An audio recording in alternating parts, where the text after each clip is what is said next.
E nós vamos agora a mais uma entrevista ao vivo, são 16 horas e 6 minutos. A Organização Avícola do Estado do Rio Grande do Sul, com as entidades membros, a Asgav, Cipargs e associações, estão preocupadas com a situação do mercado e com o abastecimento de grãos no estado do Rio Grande do Sul. Historicamente, o Rio Grande do Sul já é deficitário na produção de milho para atender às demandas dos setores de proteína animal, situação que obriga estes potenciais consumidores a buscarem o grão em outras unidades da federação e até mesmo em outros países.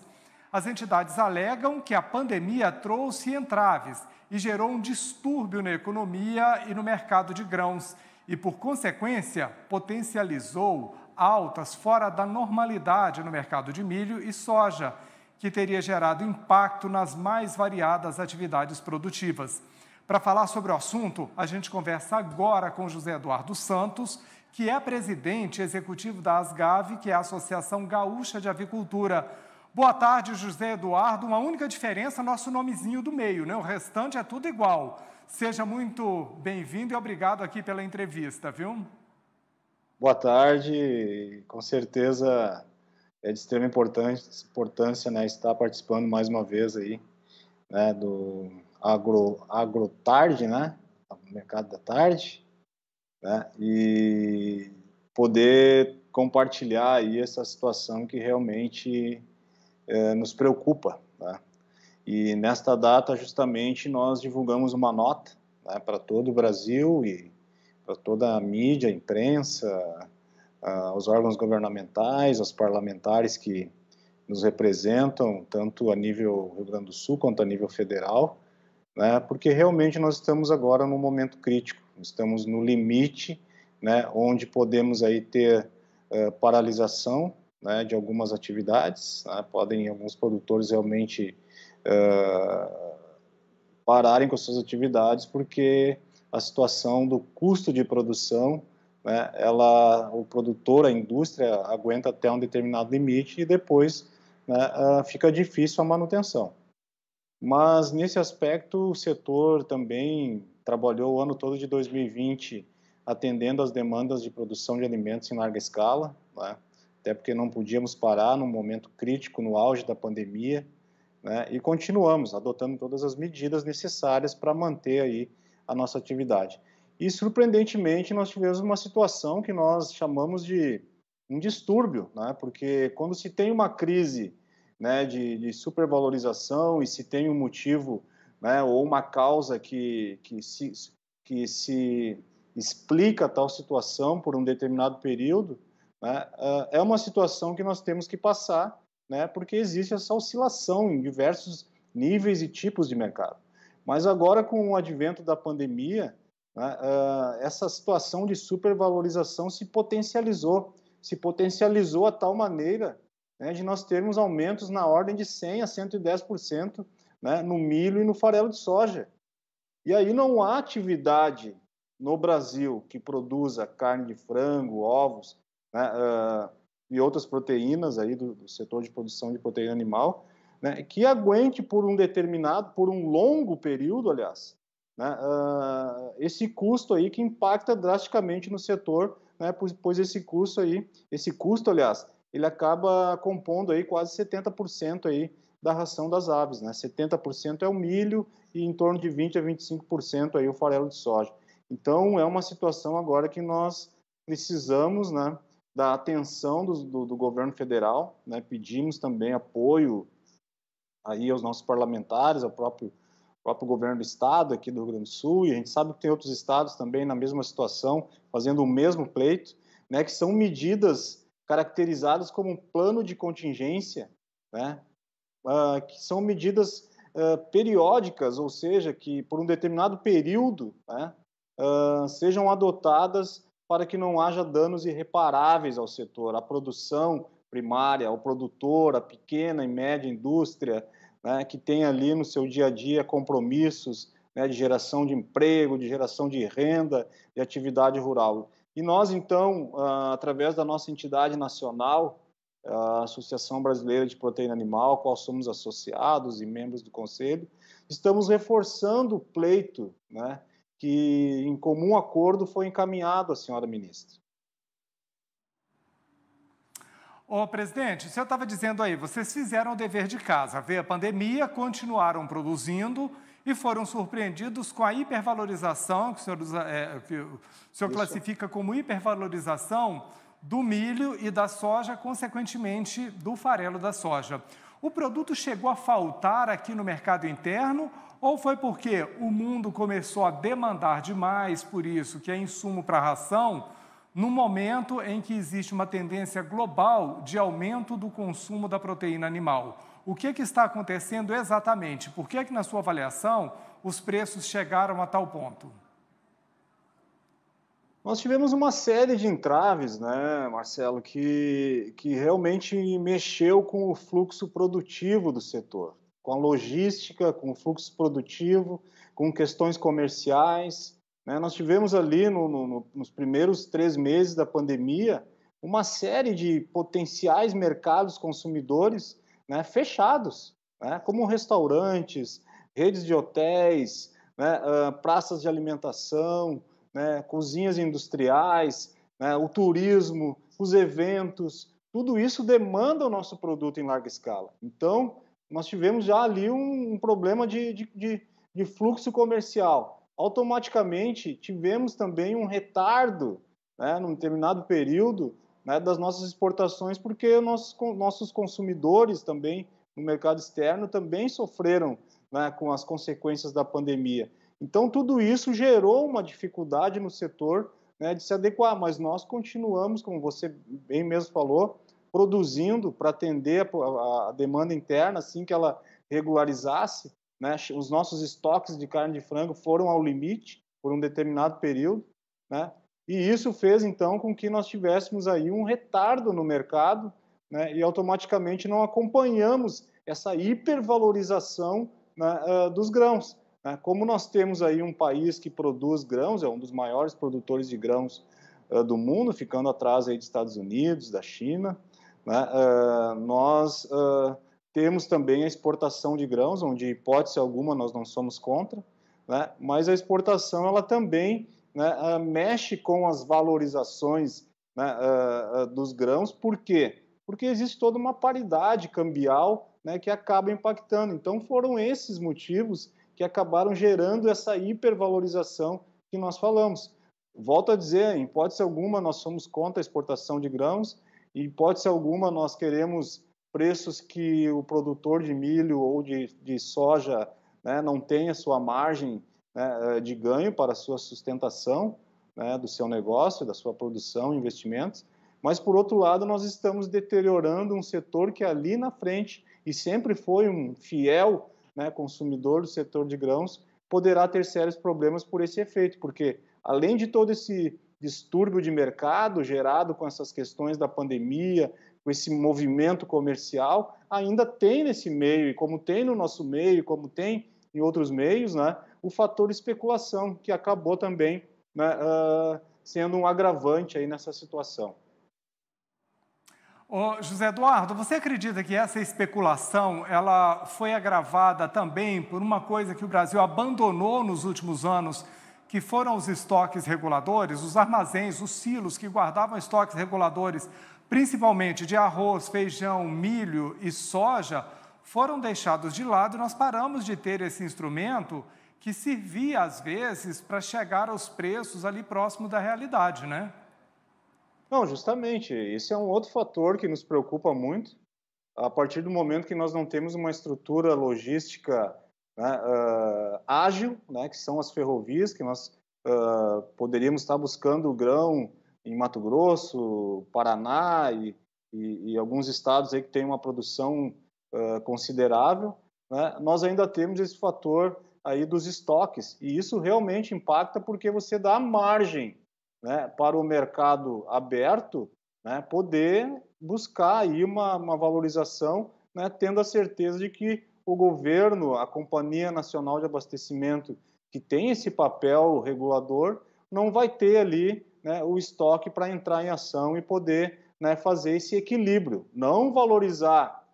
demais, nem desvalorizar, né, e ao mesmo tempo dar condição de evitar, né, esse dano que nós temos agora, né, do excesso da hipervalorização dos preços. Então, sim, você está coberto de razão, né, essa fragilidade que nós tivemos nos últimos anos, né, na armazenagem, né, nos estoques reguladores, com certeza abriu um caminho, né, para se ter essa fragilidade no mercado, né, e gerar, né, e potencializar também o fator especulação.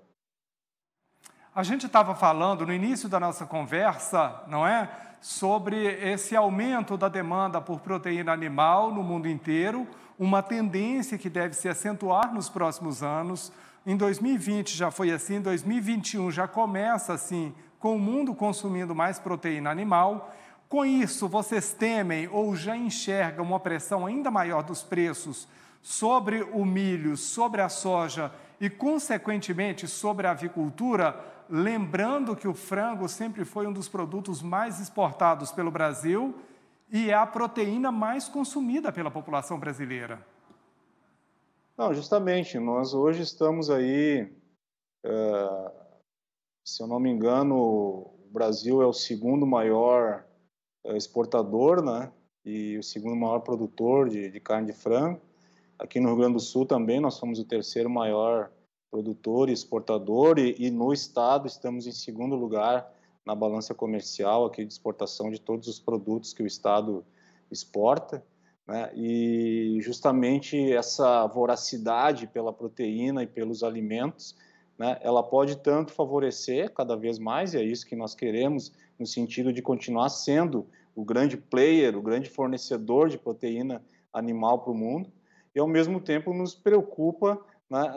essa situação toda do mercado de grãos. Agora nós temos que repensar, né, que o setor chegou até aqui de produção de carne de frango, de produção de ovos, né, com todo o aparato industrial, com toda a tecnologia, né, com todo o empreendedorismo, né, com toda a agregação de valor, variedades de produtos, né, se reinventando para atender até, né, os novos consumidores que buscam produtos aí diferenciados e respeitando as questões voltadas a bem-estar animal, né, o setor sempre foi versátil no sentido de atender essas mudanças. Nós estamos nos preparando, né, para realmente ali na frente não sermos totalmente dependentes, né, do milho, né, buscando, assim como em outros países e outras atividades que também produzem carne de frango, ovos, suínos, né, buscam também grãos alternativos, e aqui nós chamamos em culturas de inverno, como trigo, triticale, cevada, aí, né, que atende também outros segmentos. Né, isso entrou na nossa agenda agora, né, como prioridade máxima, e nós temos aqui espaço suficiente para poder reforçar esses grãos, né, na ração animal. Então, é uma maneira de nós ali na frente encararmos, né, se continuarmos com esse distúrbio. Por outro lado, nós temos que pensar no fator pandemia, né, se, digamos assim, não o final, né, porque isso vai levar um tempo, mas caminhando, evoluindo para uma solução da pandemia, né, que é através da vacinação, né, e isso dando a condição da economia se reoxigenar e os movimentos e as atividades, né, e todos os projetos, né, começarem a cada vez mais aí a se tornar efetivos no Brasil e no mundo, né? Então todos esses fatores podem nos impulsionar, né, a ser o grande fornecedor e continuar sendo o grande fornecedor, até porque nós temos mercados aí que estão em discussão ainda para ampliar as importações de carne de frango e ovos do Brasil, né? Ali na frente, e nós mantendo, né, todo o nosso status sanitário, que hoje o Brasil é um dos poucos países livres de influenza aviária. Nós recebemos aí a cada dia notícias aí de diversos países e continentes que estão tendo a incidência da influenza aviária dizimando milhões de aves. O Brasil fazendo a sua lição de casa, reforçando as questões de biosseguridade, né, buscando atender as questões de sustentabilidade ambiental e social, né, e se planejando para essas novas frentes. Com certeza, ali na frente nós vamos continuar atendendo o mercado brasileiro e externo, mas precisamos corrigir esses pontos que nós tivemos agora, né, no ano passado e nesse ano, né, que prejudicam drasticamente a atividade com um custo elevadíssimo. Agora, José Eduardo, enquanto a gente tem uma pressão do mercado sobre os preços, uma vez em que a demanda é muito maior, as exportações estão favorecidas, o dólar está supervalorizado, né, frente ao real, a gente tem neste ano já um atraso no plantio do milho, porque a soja também teve o plantio atrasado. Juntando tudo isso com essa supervalorização, o que você acha que o governo precisa e pode fazer para socorrer a avicultura, para que ela não sofra esse preço e o nosso produto, a nossa carne de frango e os ovos produzidos no Brasil não tenham uma pressão de preço e percam competitividade porque podem acabar ficando caros demais? Esse é o ponto crucial, né, que você falou. Nós temos que olhar de vários ângulos o que poderá vir. Sim, nós diminuímos a produção para o equilíbrio, mas diminuir a produção, né, por dificuldades, né, isso é uma outra, digamos assim, preocupação que nós temos, né, que se diminuirmos a produção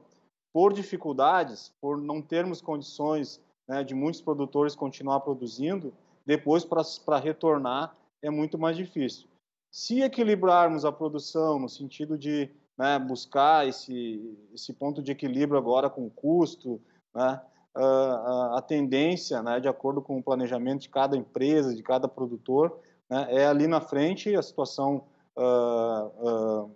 amenizando, é nós continuarmos e voltarmos a produzir, abastecer e manter os preços, né, dentro de um patamar, né, equilibrado aí de acesso ao nosso consumidor. Porém, se não tivermos as medidas que nós citamos hoje na nossa nota, que está num pleito oficial encaminhado ao Ministério da Agricultura em 22 de janeiro do corrente ano, onde constam algumas medidas como a criação de um cadastro antecipado das contratações de exportação de milho e soja, né, um procedimento que nós achamos estratégico para o setor se programar, né, nós que consumimos, saber o que vai se exportar, como vai se exportar, como é que está o mercado, nós temos acesso a essa informação, não como medida de controle, mas sim para podermos também, né, termos noção aí de qual o rumo, né, que está tomando aí os grãos produzidos no Brasil. Por outro lado, nós pedimos também a suspensão temporária, como caráter de contingenciamento, volto a insistir, da cobrança de PIS e COFINS sobre a importação de milho, que daria condições por um determinado período, que não vai afetar, acredito eu, e muitos especialistas do setor, que não irá afetar a economia do país, nem o plano econômico do governo, né, a retirada do PIS/COFINS e tampouco afetar os produtores de soja e de milho, né, que com certeza, né, não vão ter ônus nenhum com essa liberação, que vai dar um certo oxigênio para o setor, porque vai permitir que algumas empresas, né, possam importar o milho aí para poder equilibrar a situação do mercado interno. E também nós estamos pedindo aí que haja o fim aí de alguns entraves para a importação do milho, né, OGM, algumas variedades que ainda não são aprovadas no Brasil, né, mas que já são de uso exclusivo para a ração animal, não é semente, é o milho, tá? Exclusivo para a ração animal, né, que sejam aprovadas aqui, né, pela CTN-Bio, no intuito aí de nós podermos também importar esse grão. Então, são essas medidas, além também de linhas de crédito para armazenagem, né, financiamento do armazenamento de grãos, né, isso agora, de imediato, né, seriam as medidas de médio prazo para evitar aí até uma dificuldade maior ainda ali na frente, né, como eu citei lá no início da nossa conversa, que é a revisão das atividades, né, a diminuição de empregos, férias coletivas, a diminuição aí por dificuldade da produção, né, e automaticamente o aumento compulsivo da carne de frango e ovos, né, aí teríamos aí uma dificuldade maior ainda. Então é uma questão de coerência, de ponto de vista, de análise, né, e de vontade de resolver um problema de forma temporária para evitar danos piores ali na frente. E nós contamos muito, né, com o apoio dos nossos parlamentares, com a visão estratégica, né, que a senhora ministra da Agricultura vem tendo na condução da pasta, né, e que contamos aí também aí com a compreensão daqueles que acham que essas medidas aí vão impactar nos ganhos e na valorização aí da produção de grãos do Brasil. Muito bem, José Eduardo Santos, presidente executivo da Asgav, que é a Associação Gaúcha de Avicultura. Sucesso aí nas demandas de vocês, viu? E muito obrigado pela entrevista. Eu que agradeço e continuamos à disposição aí para podermos estar aí contribuindo e compartilhando informações de interesse do agronegócio e da economia nacional. Grande